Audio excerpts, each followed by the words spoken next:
Bueno, estamos con el doctor Mario Arce por aprovechar este último bloque que tenemos en Entre Todos para ir avanzando sobre información que creemos, o al menos cree el doctor debe tener sí o sí el trabajador estando, por supuesto, todavía en actividad y, bueno, si no tuvo la suerte de seguir en actividad, mucho más aún como para que vaya tomando nota.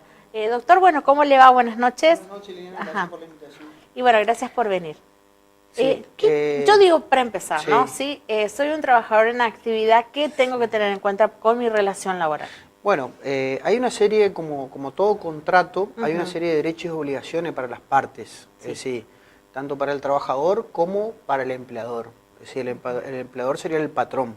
Entonces, en ese caso, la ley justamente exige una serie de obligaciones y también reconoce ciertos derechos a cada una de las partes. Bueno, y puntualmente lo que tiene que hacer un trabajador es justamente, de alguna u otra manera, entender de que tiene que tener una registración de manera ordenada, se puede decir. ¿Qué significa una registración ordenada?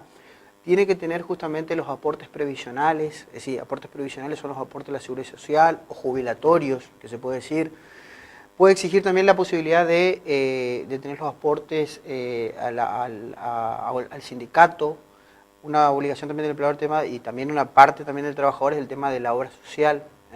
Esos son derechos que tiene el trabajador que ingresa a una relación laboral o está en una relación laboral que tiene que gozar de esos derechos. Es decir, reitero, los aportes jubilatorios, obra social, sindicales también, ¿está?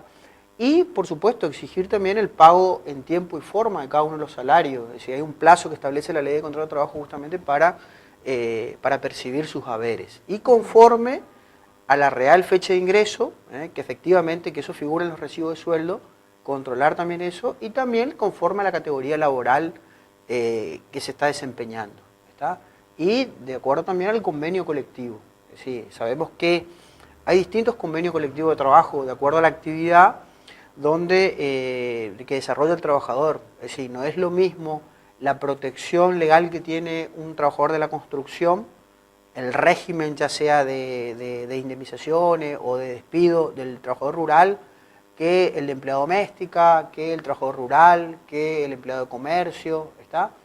Entonces, a nivel genérico es lo que yo decía recién, es decir, hay una serie de derechos y obligaciones que cada uno tiene que tener en cuenta, ¿está? Y el empleador, si nos ponemos en el lugar del empleador justamente, es exigir justamente que el trabajador cumpla forma de vida con la prestación laboral, ¿está? Entonces, en ese caso, así también como tiene obligaciones de realizar una serie de aportes, el empleador también tiene ciertos derechos también de exigir al trabajador que cumpla debidamente, por ejemplo, con el tema de los horarios de trabajo, en cuanto a la forma que debe prestar las tareas también en el lugar donde se desempeña, ¿está? Si hay una serie ¿Cuál se supone debe ser el horario que tiene que cumplir un trabajador? Bueno, eso depende de cada actividad, depende de cada comercio, depende de cada empleador. Es decir, eso hay una jornada que establece justamente la ley de contrato de trabajo, que de acuerdo al convenio colectivo se puede llegar a modificar. Por ejemplo, la jornada legal para los trabajadores de la construcción son de 9 horas, pero la ley de contrato de trabajo, la ley madre, se puede decir que nuclea todo y que después se fueron desprendiendo,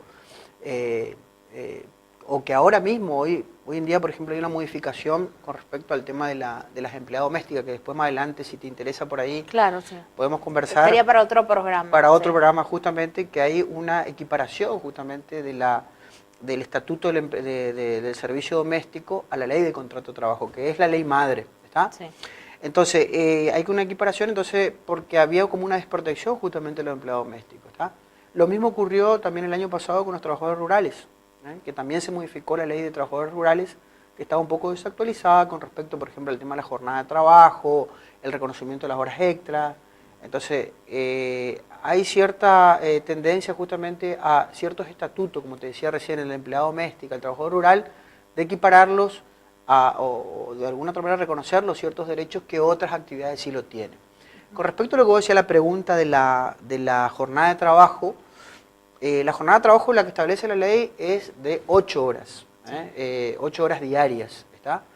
Es decir, no es que está prohibido trabajar más de 8 horas diarias. Es decir, si una persona trabaja más de 8 horas diarias, lo que hay que hacer es surge el derecho justamente del trabajador, en este caso, de abonarle las horas extra, que pueden ser las horas extra al 50% o al 100%. Es decir, cuando es de lunes a viernes o el sábado hasta las 13 horas, las horas extras son al 50%, es decir, el 50% de lo que vale la hora, por el valor hora.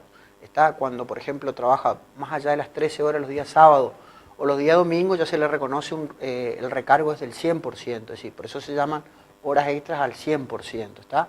Entonces se duplica ese reconocimiento del tema de las horas extras, se duplica. Si el valor hora, supongamos, vale 10 pesos, el empleador tiene la obligación de pagarle supongamos que trabajó un día domingo, a la mañana o a la tarde, tiene que pagarle el doble, ¿está?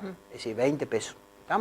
De las consultas, doctor, digo, porque sí, esto nada más que el inicio, lo que vamos a seguir teniendo en el programa, de las consultas que ustedes reciben, es más ya cuando, en este caso, el trabajador ya no cuenta con su fuente laboral o cuando cuenta todavía con su fuente laboral para informarse. Generalmente las consultas vienen cuando ya hay una cierta diferencia, se puede decir, con el empleador, ¿está?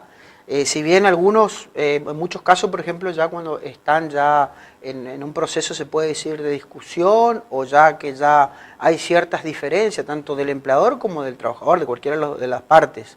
O hay en muchos supuestos ya cuando ya hay una carta de documento de despido, o cuando el trabajador por ahí se considera en una situación de despido porque considera que hay una serie de incumplimientos, de lo que yo he hablado hoy, a las obligaciones laborales justamente del empleador. Acuérdense que generalmente en Formosa por ahí con el tema de la actividad privada hay varias situaciones que se pueden dar, es decir, empleados que están registrados, como decíamos recién, que tienen los aportes jubilatorios, tienen el reconocimiento de la obra social, reconocimiento del tema del sindicato. Después hay otras situaciones donde, por ejemplo, están en negro, es decir, no tienen esos... la relación laboral no se encuentra registrada, ¿está? Es decir, eso es lo que se llama el trabajador en negro, que es otro el caso, otro es la atención que se ve desde el punto de vista legal también, ¿está? Porque, por ejemplo, la persona, el trabajador que no está registrado, hay una multa justamente, hay una ley que se llama la 25323, el artículo 1, que dice que cuando una relación no está registrada, no está debidamente registrada, se duplica la indemnización por antigüedad, ¿está? Es decir, es mucho más oneroso el trabajador que no está registrado una vez que se extingue la relación laboral, ¿está?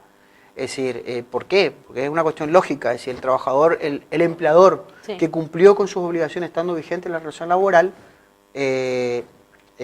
cumplió, por lo tanto, hizo un esfuerzo en cuanto al costo laboral, ¿está? En cambio, el empleador que no lo tuvo como registrado, lo tuvo en negro, de alguna otra manera omitió realizar aportes, se benefició, se enriqueció, se puede decir, con la falta de aportes, por ejemplo, jubilatorios de los trabajadores.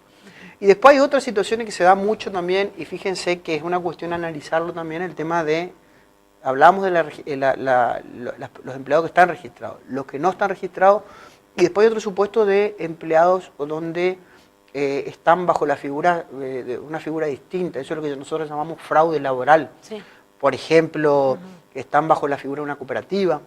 Acá, por ejemplo, puntualmente hay cooperativas que trabajan en la misma municipalidad de la ciudad de Formosa, donde hay relaciones laborales encubiertas, le hacen figurar como socios de la cooperativa y en realidad ellos tienen que cumplir horario, no se benefician con las ganancias, no soportan las pérdidas de la cooperativa, es decir, por lo tanto eso es lo que nosotros llamamos las relaciones laborales encubiertas o lo que se llama, hay un artículo 14 que habla justamente de los supuestos de fraude laboral y bueno, ahí estaría encuadrado este supuesto, es decir, de cooperativas, cuando hay relaciones laborales, para determinar una relación... Sí. El monotributo también nos o monotributo, mucho, sí. O que le hacen inscribir bajo la figura del monotributo. Un montón de consultas tenemos por ese tema. Bueno, sí. Por eso, acuérdense, hay un principio fundamental en materia laboral que es el principio de primacía de la realidad. Es decir, que por más figuras que el empleador pretenda así figurar, por ejemplo, bajo la figura de socio en una cooperativa o bajo la calidad de monotributista, si el día de mañana uno va a juicio y prueba, por ejemplo, con testigos, de que en realidad había una relación laboral, Entonces, en ese caso, se puede revertir esa cuestión. Así que no es tampoco el fin, se puede decir, por el hecho de que se inscriba como monotributista. Claro. Después puede hacer valer su derecho. Para estar encuadrado en una relación laboral hay una serie de características propias que hacen en una relación de estas características. Sí. Por un lado, el tema de, es decir, para darnos cuenta cuando uno está bajo la figura de una relación laboral. Es decir, cuando uno recibe órdenes o instrucciones, esa es una de las características. Cuando cumple, cuando tiene asignado días y horario de trabajos, eso también es otra característica. Cuando percibe una remuneración, ya sea de manera mensual, de manera semanal también, eso también es otra característica propia de una relación laboral. No soportar, lo que yo te decía recién con respecto al tema de las cooperativas, no formar parte, se puede decir, de las ganancias de la empresa, ni tampoco soportar las pérdidas que genera justamente una determinada relación. Entonces, esas son, así a grandes rasgos, para darnos cuenta cuando uno está encuadrado en una relación laboral o no. Es decir, un monotributista es la persona que maneja libremente sus horarios, que pueda pactar un contrato, supongamos, de locación de servicio. Bueno, ese es un monotributista que no estaría encuadrado dentro de una relación laboral. Es decir, tiene cierta autonomía para manejar esos horarios, para manejar justamente,